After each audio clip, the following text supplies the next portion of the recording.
jako dugo radim u PwC-u. Moram ga podijeliti u dva dijela. Došla sam kad je PwC tek došao u Hrvatsku. Tada je zapravo bilo Pricewaterhouse, sada je PwC. To je bilo 1998. i ostala sam sve do 2001. To je bio jedan moj prvi dio karijere u PwC-u. I moja uloga je bila potpuno drugačija od uloge koju imam sada.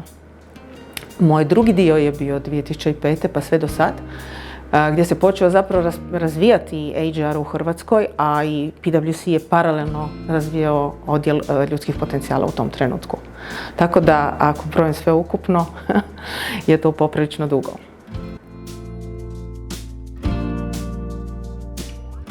Voditelj sam odjela ljudskih potencijala, mi to kažemo human capital, zato što mislimo da stvarno su ljudi naše najveće blago, najveće bogatstvo i to je jedan od jako važnih vrijednosti koje je zapravo meni važna.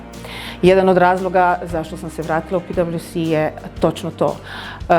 U prijašnjoj ulogi, u međuulozi zapravo mi je jako falilo kako se brine kompanija o ljudima, na koji način se poštuju vrijednosti, a nije zanemariva ni činjenica da je meni jako bitna internacionalna sredina. Obožavam engleski jezik, obožavam sve mogućnosti koje zapravo PwC pruža od trenutka kada sam se vratila, pa čini mi se da ću izaći jednog trenutka još uvijek učeći ne samo o HR-u, ne samo o ljudskim potencijalima, nego i o leadershipu, o coachingu, o mentoringu, o svakakvim drugim vještinama koje su zapravo potrebne kada se bavimo s uslugama i naročito kada smo u HR-u i bavimo se sa ljudima.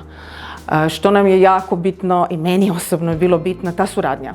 Suradnja koju mogu pokazati kroz naše PwC vrijednosti, koje su, imamo ih 5, napravili smo cijelu zapravo podsjetnik za sve ljude koje na novo dolaze ili koji nisu tako dugo tu kao mi. I imamo 5 medvjedića koji imaju košuljice na kojima piše naše vrijednosti.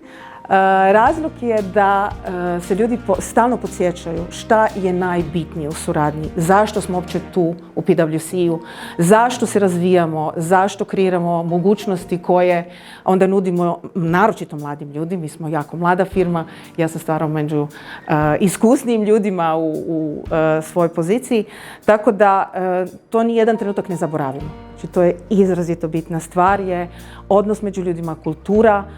Po tome smo poznati i ja sam stvarno sretna što sam u nekom trenutku bila pozvana da se vratim i započnemo toj novoj ulozi. Spomenula sam da je to baš odnos do ljudi, to su vrijednosti, mogućnosti za razvoj. Ako samo gledam svoju neku karijeru kroz PwC od početka nekakvih edukacija pa sve do business coaching diplome koje sam završila, CIPD, a i druge stvari koje radim sad na regionalnoj razini. Znači, prednost je definitivno da nijedan trenutak ne možeš zaostati, da stalno moraš napredovati, stalno se moraš učiti, stalno moraš podsjećati se koje su promjene koje se dešavaju oko tebe, kako njih prenijeti i na ljude, kako njima omogućiti, kako ih potaknuti da sami sebe razvijaju, da se razvijaju svoje potencijale i svoje neke kvalitete i da ostanu motivirani i dalje raditi u jako zapravo zahtjevnoj sredini što se tiče i rokova i nekih usluga koje se pružaju, koje se naravno konstantno i mijenjaju zbog zahtjeva ili potreba klijenata i zbog naše želje i naše misije da to zadovoljimo i da im zapravo pomažemo u tome.